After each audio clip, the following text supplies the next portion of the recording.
Hawker মধ্যবিত্ত গরিব শ্রেণীদের মারতে চায়, আমার কথা হলো বরাবর গুলি করে শুট করে মাইরে হালাইতে হইব। তাদেরকে 10 বছর 5 বছর এইভাবে আস্তে আস্তে মারার দরকার নাই। মারলে শুট করে মারা হালাবেন, আনলে তাদেরকে কিছু করতে দিবেন। ভাই আপনি দেখেন, আমি একটা সাইড আছে আর রাস্তা দেখেন, রাস্তা কতটুকু খালি। এখন এই জায়গার মধ্যে এটা হলো গণপ্রজাতন্ত্র বাংলাদেশ, এখানে জনগণ থাকবে।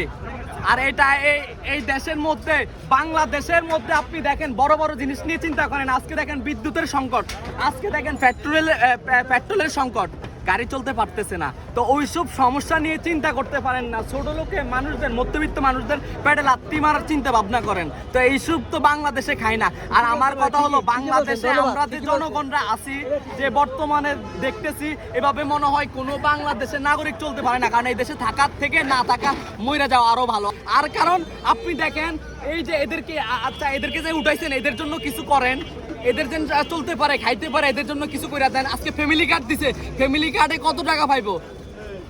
3000, 5000, 6000। একটা ফ্যামিলি কি 10,000 টাকা দিয়ে চলতে পারে? কম পক্ষে 15,000 টাকা লাগে একটা ফ্যামিলি চলতে। ওইটা চিন্তা করবেন, তাহলে ওইসব নিয়ে চিন্তা করতেছে না।